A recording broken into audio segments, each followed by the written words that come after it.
আজ আমরা বেরিয়ে পড়েছিলাম নৈহাটি বড়মা দর্শনে যাওয়ার জন্য। অনেক দিনের ইচ্ছা ছিল বড়মাকে দর্শন করতে যাওয়ার, তো ফাইনালি আজ সেই দিন চলে এলো।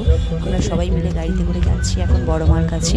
আমরা অনেক সকালেই বেরিয়েছিলাম, কারণ যেহেতু অনেক দূরের রাস্তা, তাই আমরা সকাল সকাল বেরিয়ে পড়েছিলাম। আর আমরা এখন গাড়িতে সবাই আছি, আমার বাপের বাড়ির পুরো ফ্যামিলি সবাই আমরা যাচ্ছিলাম একসাথে। খুব মজা হচ্ছিল। ছিল আমার মা, দাদা, বৌদি, ভাই বোন, ঠাকুমা, বড় পিসি, মামার 2 মেয়ে, আমি, আমার হাজব্যান্ড এবং আমার ছেলে। আমরা সকলে মিলে গিয়েছিলাম। আমরা এখন পৌঁছে গেছি এবং পুজো দেওয়ার জন্য লাইন দিয়েছি। লাইনে আমরা দাঁড়িয়ে আছি। প্রচণ্ড ভিড় ছিল, তার মধ্যে আমরা লাইন দিয়েছি। সামনেই ডালার দোকান, ওখান থেকে আমরা ডালা নিয়ে নিয়েছি এবং দোকানদার দাদা আমাদের জন্য লাইন রেখেছিলেন বলেই খুবই তাড়াতাড়ি আমাদের পুজো দেওয়া হয়ে গেছে। তো ফাইনালি আমরা মায়ের মন্দিরের ভিতরে প্রবেশ করছি। আর এখানে ভিডিও তোলা বা ছবি তোলা একদমই নিষিদ্ধ ছিল, তার মধ্যেও আমার বন্ধু সত্যি আমাকে বানিয়ে দিয়েছিল। ফাইনালি মায়ের কাছে আসতে পেরে নিজেকে খুবই ভাগ্যবান মনে হচ্ছিল।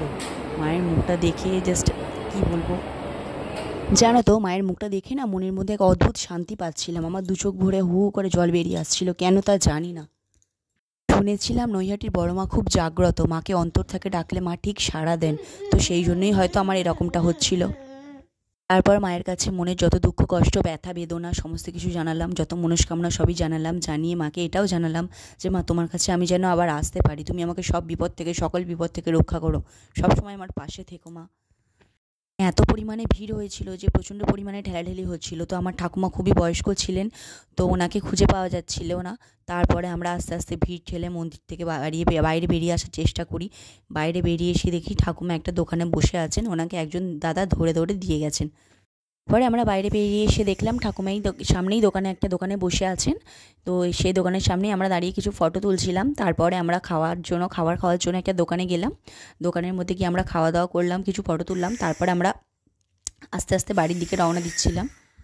এগুলো ছিল আমার মামার 2 মেয়ে আর আমি, 3 জনে মিলে আমরা ফটো তুলছিলাম। তারপরে আস্তে আস্তে আমরা আমাদের গাড়ির দিকে এগিয়ে যাচ্ছিলাম, কারণ সবাই প্রায় গাড়ির দিকে এগিয়ে গেছে। আমরা 2-3 জনই রাস্তার মধ্যে ছিলাম। তো আমরা গাড়ির দিকে এগিয়ে যাচ্ছিলাম গাড়িতে ওঠার জন্য। বাড়ি ফিরতে হবে, অনেকটাই দুপুর হয়ে গিয়েছিল, প্রায় 1-1:30টার মতো বেজে গিয়েছিল।